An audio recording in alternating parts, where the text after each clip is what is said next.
We have Maurice Omolo, Director at Pro Land Realtors. Thank you so much for coming in. A lot of questions surrounding this particular case. Not the first one, unfortunately, but when you're talking of billions of shillings, 53,000 members, the first question is, when do they actually get justice? How do they go about this in terms of getting their money back? All right, I think the biggest problem that we've had is we are trying to solve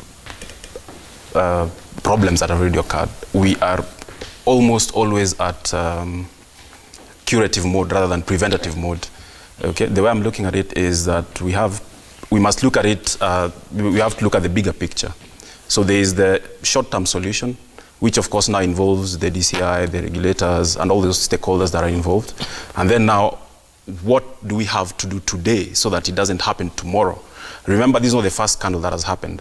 Today is the Saccos, tomorrow is another group, another, you know, and at the end of the day, it's members of the public who are suffering because housing is a basic need. And at the moment, everybody wants to own a house, okay? And not everybody can afford it. So anybody who comes up with a solution for getting a house at a very cheap price, then of course, members of the public would be very gullible to it, and they will bounce to it without even consulting. But looking at the stakeholders that are involved, from the authorities and all that, one missing link is that there has been a disengagement with professionals. And this is why we have to look at which professionals have to be brought so that we move ahead without having such situations. As I sit here, apart from being a private practitioner, I'm also a council member of the Institution of Surveyors of Kenya. And we've been having this discussion all through. And we've been saying that, not that people are not aware that they are professionals. It's only that the deal sometimes it's so good for them, okay? So the authorities have the responsibility to protect the public against, you know, all these people that you're hearing about. And at this point, we have to engage professionals right from the source. Right.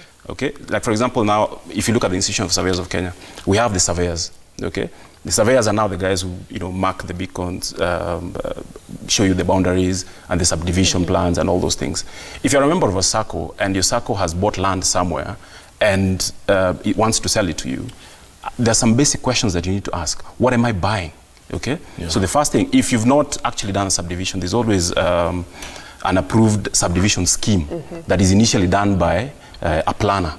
So this subdivision scheme at least shows you where the plot you're buying is, and it has been approved by the planning department of the county government. Yeah, Maurice, you mentioned the deal being too good to be true. Yes. And that's the case in a lot of these situations.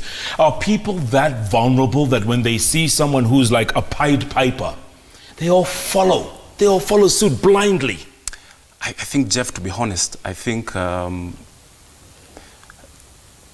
because home ownership is a big deal to everybody. Everybody wants a piece of title. Everybody wants a title. At whatever age, be young or old, and at some point, and I think that's a need that has to be met. Of course, I'm sure even government has already thought about that's the reason why we have affordable housing right now. But of course, again, with that, the biggest question we need to ask ourselves is what is affordable in urban areas and what is affordable in rural areas? I mean, in the areas where this thing has happened, of course, you can't tell somebody affordable house is 3 million shillings. They won't afford it. Okay, but if you tell them, put a deposit of 20,000 here, and then after some time, we'll give you the keys to a house. Then very quickly, they'll put in their money. Right. And those are some of the telltale signs when it comes to putting your money into some scheme.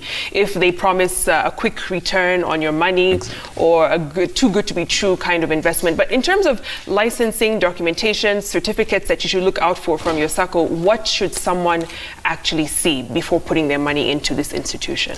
Well, first of all, I think the usual registration from the relevant ministry. For example, in this case for Saccos is the Ministry of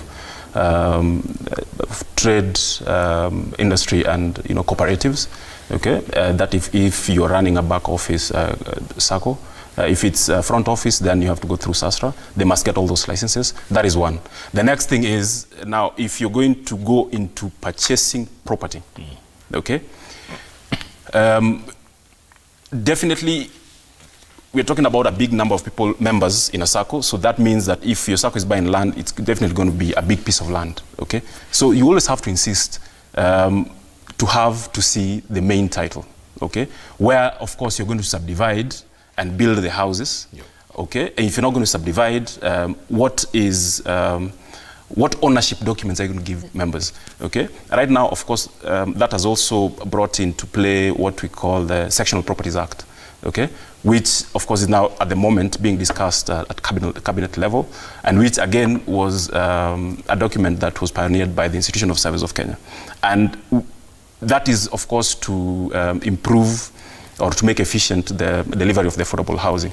So in that case, you see professionals were put in place, and legislation is actually being changed so that, you know, as we go ahead and implement this, then it's well thought out. But in this case where we have a group, a company, a Sacco, and all these, in as much as there's a regulation in terms of the registration, but the going-ins within the operations of those institutions are not regulated at all. Because really the Sacco, the next day, it's a private company which has been registered by the Companies Act. But at the end of the day, what are these guys doing? And what are they doing with people's money? Yeah, Morris, I'm sure a lot of these Sacco members are watching us right now. Yes. Watching you. And they're wondering, couldn't I put all this money in this? Am I ever going to get my money back? This guy, GAKUYO guy, is busy selling off his assets. Am I going to get my money back? I really sympathize with them. I really sympathize with them. And it's a situation where we can't really blame them. In as much as they were gullible in the beginning, we can't really blame them, and you have to put that blame on the authorities. And they need to really style up, for lack of a better word. And they really have to do a lot of stakeholder engagements with the right people. And because at the moment now, right now, they're left in the hands of, you know, fate. Whether they're going to get their money back or not, nobody knows. Right. Whether or not the perpetrators will go, you know, to jail or what, it doesn't really matter. I've seen people, I mean, I've put in 100,000 to a small-scale trader is a lot of money. Maybe you'll be told you can only get 20% of it, or maybe 50% of it. Sometimes you might not get the whole amount. So it's just a learning curve. And I hope Kenyans have watched this and they're seeing this, because this is not the first time this is happening.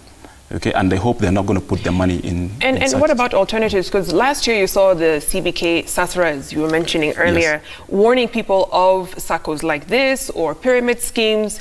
And someone could be watching thinking, a Sacco is too risky for me right now. Where else can I invest? Where else could I own and buy land? Are there other options? Honestly, real estate is an expensive affair, and collective investment right now is the way to go, especially for small-scale traders or, you know, people who have low incomes. And the best way, from my point of view, is investment groups. The good thing about investment groups is that you are self-regulated. Okay, you're self-regulated, and you have a common goal. Okay. And with this, of course, putting in governance structures is the key. Once you've put your governance structure properly, then you would not go wrong you not miss it by a very big margin. Are those chamas? Now, we have chamas, okay? And chamas could be part of it, okay? And chamas are close-knit, you know, organizations where, you know, for example, now if you decide to have one within Citizen, I mean, Jeff, you know, and you would not definitely want to, you know, but it's more close-knit and more, you know, trustworthy. Intimate, yes. Intimate, outside the government, the governance structure. But where you are not intimate with anything, where you're just told, put your money, you wait. Okay, the next thing, add more money, and then wait. 5 years down the line, you've been putting in money, nothing has come out of it.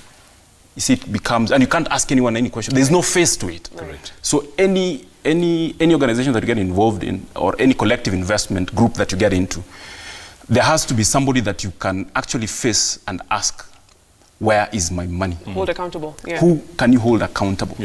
There was a guy in America called Bernie Madoff, remember? Oh yes, Ponzi Madoff scheme. with a lot of money. People's money. Yeah. Right? Same thing.